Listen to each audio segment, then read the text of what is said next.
Back students. कैसे हैं बच्चे आप लोग?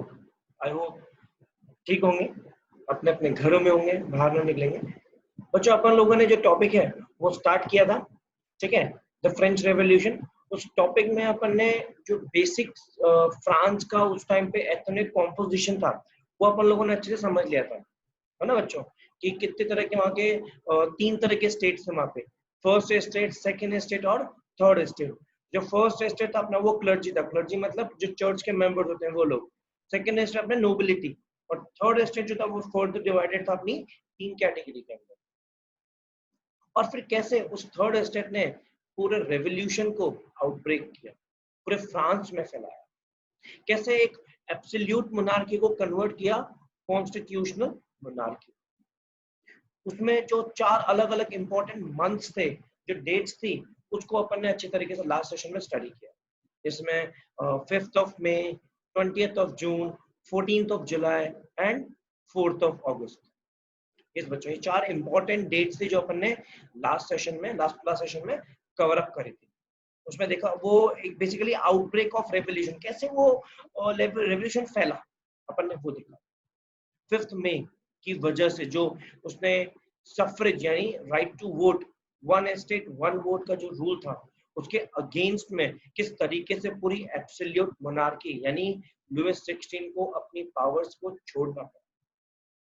बच्चों आज को अपन कंटिन्यू करेंगे। अपन ने लास्ट क्लास सेशन में देख लिया था कि on 4th of August France को रिपब्लिक मिल चुका था, कॉन्स्टिट्यूशन वहां पे ड्राफ्ट हो चुका था, इम्प्लीमेंट होना बाकी है बच्चों। इम्प्लीमेंटेशन जो है वो अभी भी बाकी है, बट कॉन्स्टिट्यूशन कैसे बनेगा वो ड्राफ्टिंग कंप्लीट हो चुकी है। अब फ्रांस कैसे कॉन्स्टिट्यूशन मोनार्की बनता है आज अपन सिर्फ उसके बारे में पढ़ेंगे, ज्यादा डेप्थ में नहीं जाते, ठीक है? तो इसमें बच्चों में बोला जा रहा है कि जो कॉन्स्टिट्यूशन की ड्राफ्टिंग जो थी, जिस टाइम पे लुईस 16 ने 4th ऑफ अगस्त 1789 को परमिशन दे दिया था, ठीक है, उनको परमिशन ग्रांट कर दी थी कि आप लोग कॉन्स्टिट्यूशन मोनार्की को यहाँ पे इंस्टॉल कर सकते हैं, कॉन्स्टिट्यूशनल जो मोनार्की है वो यहाँ पे चले। वो जो ड्राफ्टिंग थी वो कंप्लीट हुई अपनी 1791 के अंदर, और 1791 के अंदर कंप्लीट हो गई। दैट मींस कॉन्स्टिट्यूशन आ गया। कॉन्स्टिट्यूशन आ गया इसका मतलब क्या हो गया बच्चों? बेसिकली वहां पे गवर्नमेंट आ गई, तीनों तरह की जो काउंसिल्स हैं वो आ गई हॉरिजॉन्टल लेवल पे, ठीक है ना? हॉरिजॉन्टल लेवल कौन सा होता है? Legislature, executive, judiciary. Legislature law making, executive जो एग्जीक्यूट करेगी लॉज को ऑन ग्राउंड लेवल, जुडिशरी जो उस पे डिसीजंस ले। ये इस तरह की मोनार्की को इंस्टॉल कर दिया वहां पे, मतलब बेसिकली लॉज बना दिए, इक्वालिटी बिफोर लॉ आ चुका है कि everyone is equal in the eyes of the law. बस उसको पूरे फ्रांस को, ठीक है, किस किस को वोट मिलेगा, राइट टू वोट, वो देखने के लिए पूरे फ्रांस की जो पॉपुलेशन थी उसको डिवाइड कर दिया गया दो तरह में। एक हो गए एक्टिव सिटीजन्स, एक हो गए आपके पैसिव सिटीजन्स, ठीक है? सिर्फ एक्टिव सिटीजन्स के पास ही राइट टू वोट था। अब एक्टिव सिटीजन्स जो थे वो कौन थे? एक्टिव सिटीजन्स वही थे जो 3 दिन का या 3 डेज का अपना वेजेस एज अ टैक्स पे कर सके।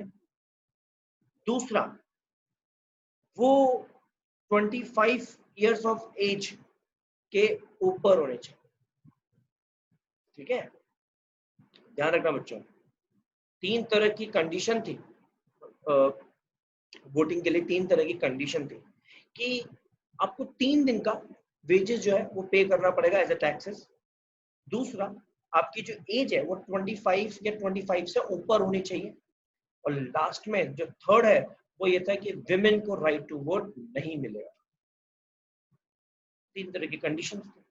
अब जो इन कंडीशंस को सेटिस्फाई कर रहा है वो सारे के सारे एक्टिव सिटीजन्स हो गए, और जो इन कंडीशंस को सेटिस्फाई नहीं कर रहा है वो सारे के सारे पैसिव सिटीजन्स। अब ऑब्वियस सी बात है, ये जिसको जो सेटिस्फाई करेगा वही वोट देगा, वही इलेक्ट करेगा अपने लीडर को, अपने रूलर को। तो इस तरीके से हुआ कि जो नेशनल असेंबली बनाई गई थी, नेशनल असेंबली बच्चों वही जो 20th ऑफ जून को इंडोर टेनिस कोर्ट के अंदर हुआ था ना, ठीक है?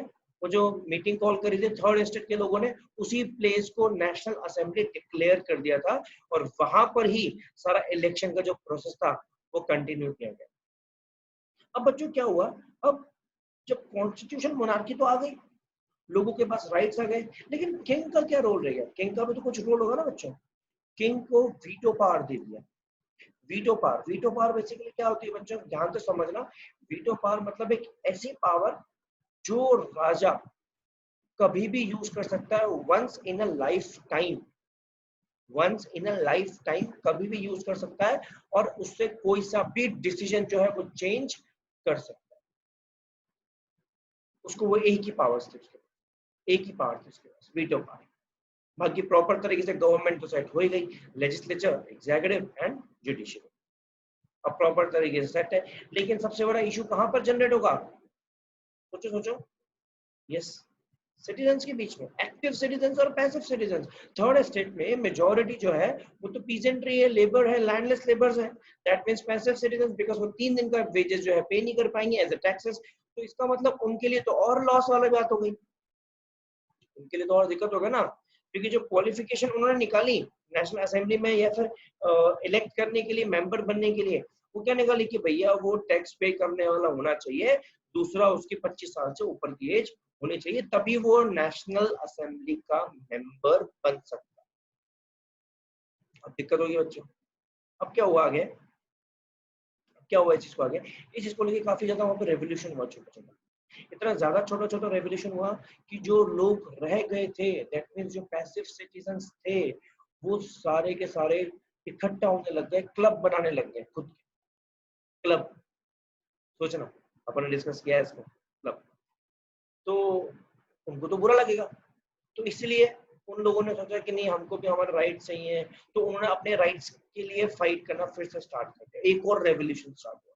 लेकिन उस रेवोल्यूशन से पहले, उस रेवोल्यूशन से पहले जब कॉन्स्टिट्यूशन ड्राफ्ट किया फाइनल 1791 के अंदर, जिसमें लेजिस्लेचर, एग्जीक्यूटिव और जुडिशरी काउंसिल्स को बिठाया गया, उसके अंदर declaration of rights to man and citizens को डाल दिया।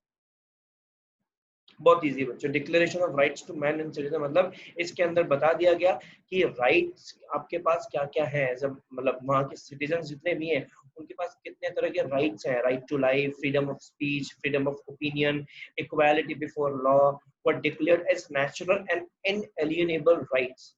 इनको कोई नहीं तोड़ सकता, ना इनको कोई छीन सकता है इनसे, ये इनके पास बेसिक राइट्स हैं बाय बर्थ। ठीक है, कि उनकी जो मर्जी है वो बोल सकते हैं, उनका जो मर्जी है वो अपना ओपिनियन दे सकते हैं। Everyone is equal in the eyes of the law. ठीक है, then state had duty to protect natural and inalienable rights. और वो जो स्टेट है उसका एक ही काम था कि किस तरीके से वहाँ के जो सिटीजन्स हैं, उसके अंडर में जो लोग हैं, जो पॉपुलेशन है, कैसे वो उनको प्रोटेक्ट करे, कैसे उनके जो राइट्स हैं जो उनके पास है वो एक्सप्लॉइट ना। ठीक है बच्चों, आया। अब बच्चों यहाँ पर, ठीक है, आज अपन जैसा कि मैंने बोला ज्यादा सेशन नहीं लेंगे, आज छोटा सा ही पार्ट अपन कवर अप करेंगे, क्योंकि इसके बाद का जो टॉपिक है वो थोड़ा सा लेंदी है, उसको अपन अच्छे से कवर करेंगे प्रॉपर तरीके से। ठीक है, लेकिन यहाँ पर आपको क्या करना है, symbols of rights to man and citizen. बच्चों आप लोगों को किसी जगह पे अपनी एनसीईआरटी जो है वो एनसीईआरटी ओपन करनी है। वो एनसीईआरटी ओपन करने के बाद जब आप इस टॉपिक को देखेंगे थीम 2 के अंदर, तब आप देखेंगे कि इसमें 10 टाइप्स ऑफ सिंबल्स है, 10 टाइप्स ऑफ सिंबल्स है। आपको वो सारे के सारे सिंबल्स जो हैं वो याद करने हैं, वो समझ लें। ठीक है, उसको अपन भी डालेंगे इसमें, आपको मैं नेक्स्ट सेशन में दिखाऊंगा वो सिंबल्स कौन से हैं। लेकिन उससे पहले आप लोगों को सबके अपनी अपनी एनसीईआरटी में उसको याद रखना है, ताकि उसके बारे में जब अपन डिस्कस करें तब आपको फटाफट से वो समझ में आ जाए। ठीक है बच्चों, तब तक के लिए आप घर पे रहें, सुरक्षित रहें, बाहर ना निकलें। ठीक है, आपसे फिर होगी मुलाकात बहुत जल्दी। याद रखना बच्चों, कितनी क्वालिफिकेशन थी और क्या क्वालिफिकेशन। बाय बाय बच्चों।